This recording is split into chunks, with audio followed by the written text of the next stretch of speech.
আজকে broccoli special একটি recipe দেখাবো। ব্রোকলি দিয়ে ফ্রাইড রাইসের একটি রেসিপি। দারুণ না ব্যাপারটা? বেশ কিন্তু কালারফুল ব্যাপার আছে। আসুন দেখে নিই রেসিপিটি। প্রথমে একটি পাত্রের মধ্যে জল নিয়ে গ্যাসের ওপর বসিয়ে দিয়েছি গোটা গরম মশলা, তেজপাতা, লবণ, সাদা তেল দিয়ে হালকা গরম হয়ে গেছে। দিয়ে দিলাম সবজিগুলো আর ভিজিয়ে রাখা চাল। সবজিগুলোর মধ্যে রয়েছে বিনস, গাজর, রয়েছে মটরশুঁটি দিয়ে সেদ্ধ করে নেবো একসাথে। দেখুন ঢেকে দিলাম। এবার পাক উঠে গেল। পাক উঠে যাওয়ার পরে আবারও স্টিমটা কমিয়ে দিয়ে 85% মতন সেদ্ধ করে নেবো। দেখুন সেদ্ধ হয়ে গেছে। আমি একটি ঝুড়িতে ছেঁকে নিয়েছি। দেখুন সবজির কালারটা কি সুন্দর বজায় আছে, এই কারণেই একসাথে সেদ্ধ করা চালের সাথে সবজি। পরের স্টেপে চলে যাচ্ছি। কড়াইয়ের মধ্যে সাদা তেল গরম করে এখানে দিয়ে দিলাম ব্রোকলি আর ক্যাপসিকামটা হালকা একটু ভেজে নেব। খুব বেশি ভাজার প্রয়োজন নেই, এগুলো বেশি ভাজতে হয় না। দেখুন একটু লবণ দিয়ে দিচ্ছি যাতে মুখে পড়লে খেতে ভালো লাগে, সেই কারণে। দিয়ে নাড়াচাড়া করে দিয়ে দেবো ক্যাপসিকাম, দিয়ে হালকা ভেজে তুলে নেবো। এই একই তেলের মধ্যে আমি কাজু কিশমিশটাও ভেজে নিয়েছি। ভিডিওটা যেহেতু তোলা হয়নি সেই কারণে দেখাতে পারলাম না।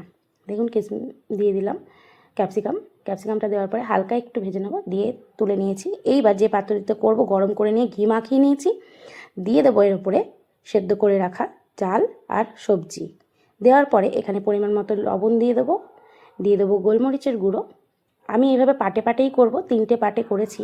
দিয়ে দিলাম গোলমরিচের গুঁড়ো আর দিয়ে দেবো, আপনারা যে যেরকম মিষ্টি খান সেরকম চিনি দিয়ে দেবেন। দিয়ে দিলাম চিনি, দিয়ে দেবো ভেজে রাখা কাজু কিশমিশ, ভেজে রাখা ব্রোকলি আর ক্যাপসিকাম।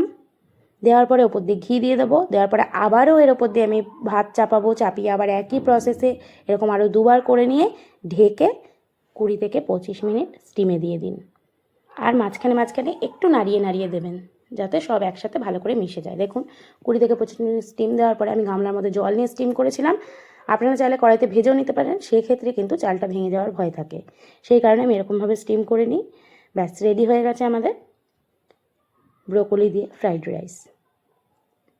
তো কেমন লাগলো রেসিপিটি অবশ্যই জানাবেন। ভালো লাগলে লাইক, কমেন্ট, শেয়ার করে দেবেন। বানিয়ে খাওয়ান, এনজয় করুন।